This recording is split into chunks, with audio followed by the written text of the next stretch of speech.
میں پہلی دفعہ میڈیا کے سامنے اپنے ہسبینڈ کے بارے کچھ حقائق بیان کرنے کے لیے آئی ہوں۔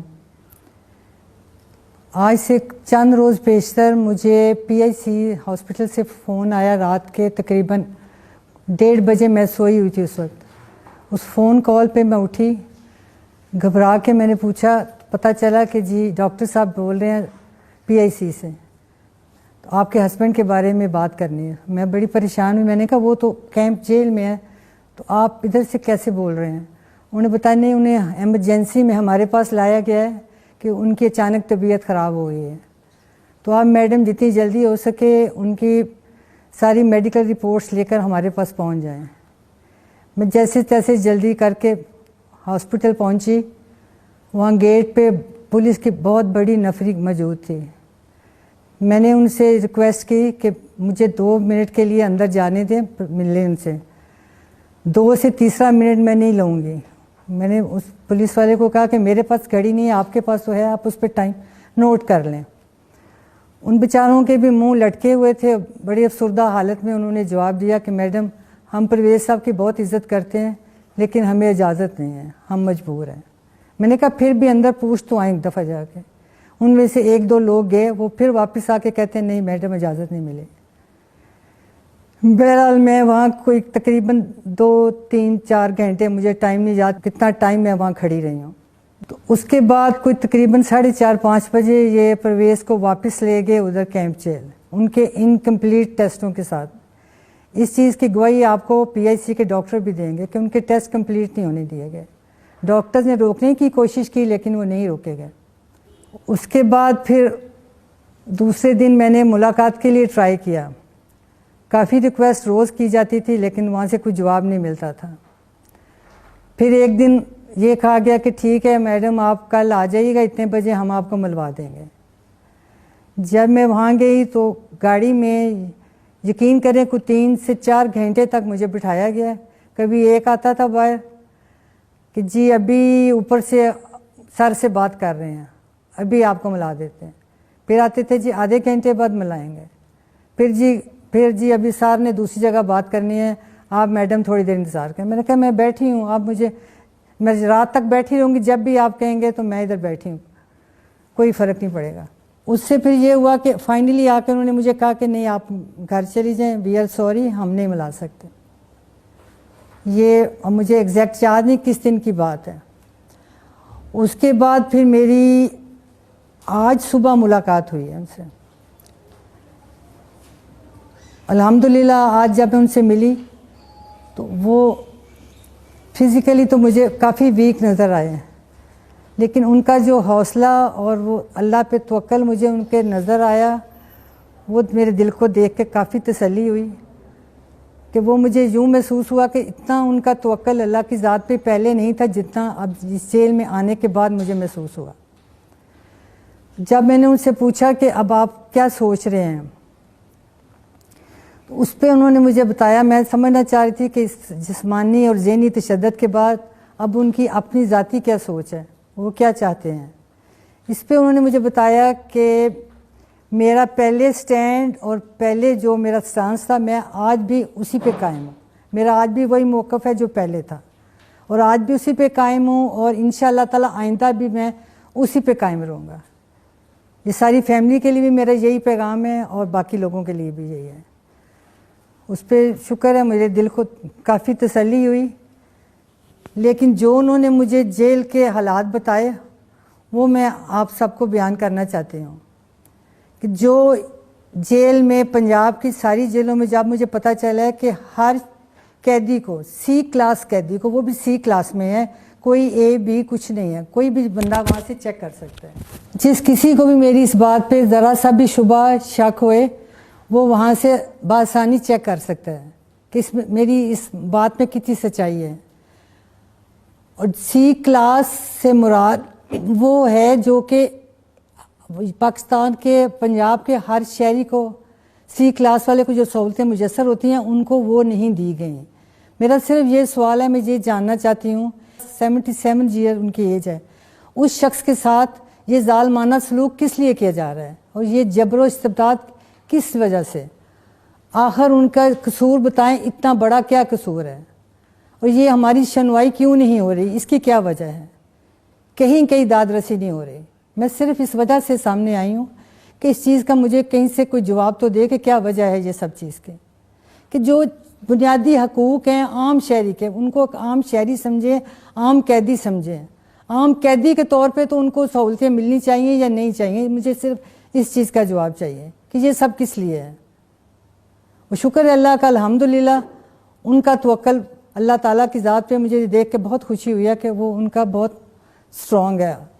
پتہ نہیں اللہ جانتا ہے کس وجہ سے ہو گیا، کیسے ہو گیا، یہ اللہ کا ہی کرم ہے خاص ہمارے پہ، اور اس کے علاوہ تو اور کچھ نہیں نظر آتا۔ ہم تو گناہ گار سے لوگ ہیں، اور میں اس کے آخر میں مجھے جو ان کا توکل، ان کا بات چیت کا انداز دیکھ کے جو سمجھ آئی ہے وہ یہی سمجھ آئی ہے جو میرے ذہن میں بار بار قرآن پاک کی یہی آیت آ رہی ہے، وَأُفَوِّضُ أَمْرِي إِلَى اللَّهِ، کہ میں اپنے معاملات اللہ کے سپرد کرتا ہوں۔ میں پہلی دفعہ میڈیا کے سامنے اپنے ہسبینڈ کے بارے کچھ حقائق بیان کرنے کے لیے آئی ہوں۔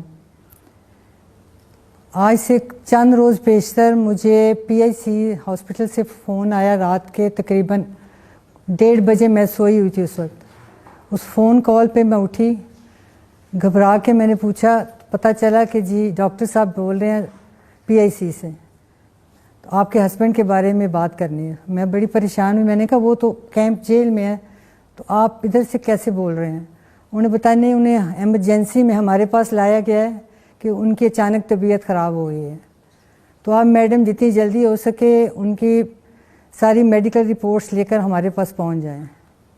میں جیسے تیسے جلدی کر کے ہاسپٹل پہنچی، وہاں گیٹ پہ پولیس کی بہت بڑی نفری موجود تھی۔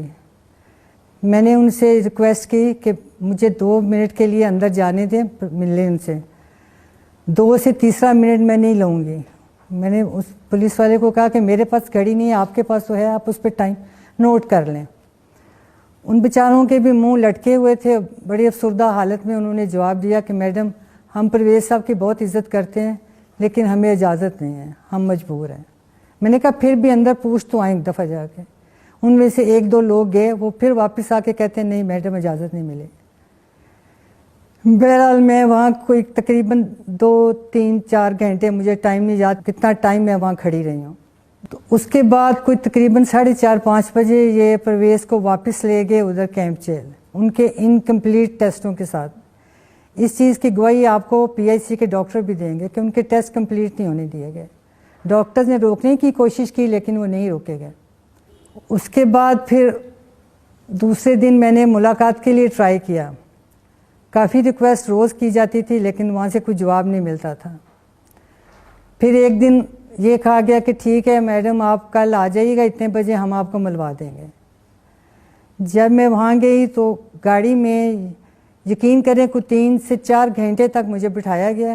کبھی ایک آتا تھا باہر کہ جی ابھی اوپر سے سر سے بات کر رہے ہیں، ابھی آپ کو ملا دیتے ہیں۔ پھر آتے تھے جی آدھے گھنٹے بعد ملائیں گے۔ پھر جی ابھی سر نے دوسری جگہ بات کرنی ہے، آپ میڈم تھوڑی دیر انتظار کریں۔ میں نے کہا میں بیٹھی ہوں، آپ میں رات تک بیٹھی رہوں گی، جب بھی آپ کہیں گے تو میں ادھر بیٹھی ہوں، کوئی فرق نہیں پڑے گا۔ اس سے پھر یہ ہوا کہ فائنلی آ کے انہوں نے مجھے کہا کہ نہیں آپ گھر چلی جائیں، وی آر سوری، ہم نہیں ملا سکتے۔ یہ مجھے ایگزیکٹ یاد نہیں کس دن کی بات ہے۔ اس کے بعد پھر میری آج صبح ملاقات ہوئی ہے ان سے۔ الحمدللہ آج جب میں ان سے ملی تو وہ فزیکلی تو مجھے کافی ویک نظر آئے ہیں، لیکن ان کا جو حوصلہ اور وہ اللہ پہ توکل مجھے ان کے نظر آیا، وہ میرے دل کو دیکھ کے کافی تسلی ہوئی کہ وہ مجھے یوں محسوس ہوا کہ اتنا ان کا توکل اللہ کی ذات پہ پہلے نہیں تھا جتنا اب اس جیل میں آنے کے بعد مجھے محسوس ہوا۔ جب میں نے ان سے پوچھا کہ اب آپ کیا سوچ رہے ہیں، تو اس پہ انہوں نے مجھے بتایا، میں سمجھنا چاہ رہی تھی کہ اس جسمانی اور ذہنی تشدد کے بعد اب ان کی اپنی ذاتی کیا سوچ ہے، وہ کیا چاہتے ہیں۔ اس پہ انہوں نے مجھے بتایا کہ میرا پہلے سٹینڈ اور پہلے جو میرا سٹانس تھا میں آج بھی اسی پہ قائم ہوں، میرا آج بھی وہی موقف ہے جو پہلے تھا، اور آج بھی اسی پہ قائم ہوں، اور انشاءاللہ تعالی آئندہ بھی میں اسی پہ قائم رہوں گا۔ یہ ساری فیملی کے لیے بھی میرا یہی پیغام ہے اور باقی لوگوں کے لیے بھی یہی ہے. اس پہ شکر ہے, مجھے دل کو کافی تسلی ہوئی. لیکن جو انہوں نے مجھے جیل کے حالات بتائے وہ میں آپ سب کو بیان کرنا چاہتی ہوں کہ جو جیل میں, پنجاب کی ساری جیلوں میں جب مجھے پتہ چلا ہے کہ ہر قیدی کو, سی کلاس قیدی کو, وہ بھی سی کلاس میں ہے, کوئی اے بی کچھ نہیں ہے, کوئی بھی بندہ وہاں سے چیک کر سکتا ہے. جس کسی کو بھی میری اس بات پہ ذرا سا بھی شبہ شک ہوئے وہ وہاں سے بآسانی چیک کر سکتا ہے کہ میری اس بات میں کتنی سچائی ہے. اور سی کلاس سے مراد وہ ہے جو کہ پاکستان کے, پنجاب کے ہر شہری کو, سی کلاس والے کو جو سہولتیں میسر ہوتی ہیں ان کو وہ نہیں دی گئیں. میرا صرف یہ سوال ہے, میں یہ جاننا چاہتی ہوں, 77 ایئر ان کی ایج ہے, اس شخص کے ساتھ یہ ظالمانہ سلوک کس لیے کیا جا رہا ہے اور یہ جبر و استبداد کس وجہ سے؟ آخر ان کا قصور بتائیں, اتنا بڑا کیا قصور ہے اور یہ ہماری سنوائی کیوں نہیں ہو رہی, اس کی کیا وجہ ہے؟ کہیں داد رسی نہیں ہو رہی. میں صرف اس وجہ سے سامنے آئی ہوں کہ اس چیز کا مجھے کہیں سے کوئی جواب تو دے کہ کیا وجہ ہے یہ سب چیز کے, کہ جو بنیادی حقوق ہیں عام شہری کے, ان کو عام شہری سمجھیں, عام قیدی سمجھیں. عام قیدی کے طور پہ تو ان کو سہولتیں ملنی چاہیے یا نہیں چاہیے؟ مجھے صرف اس چیز کا جواب چاہیے کہ یہ سب کس لیے ہے. وہ شکر ہے اللہ کا, الحمدللہ ان کا توکل اللہ تعالیٰ کی ذات پہ مجھے دیکھ کے بہت خوشی ہوئی ہے کہ وہ ان کا بہت سٹرونگ ہے. پتہ نہیں, اللہ جانتا ہے کس وجہ سے ہو گیا, کیسے ہو گیا, یہ اللہ کا کرم ہے خاص ہمارے پہ, اور اس کے علاوہ تو اور کچھ نہیں نظر آتا. ہم تو گناہ گار سے لوگ ہیں. اور میں اس کے آخر میں مجھے جو ان کا توکل, ان کا بات چیت کا انداز دیکھ کے جو سمجھ آئی ہے وہ یہی سمجھ آئی ہے جو میرے ذہن میں بار بار قرآن پاک کی یہی آیت آ رہی ہے, وَأُفَوِّضُ أَمْرِي إِلَى اللَّهِ, کہ میں اپنے معاملات اللہ کے سپرد کرتا ہوں.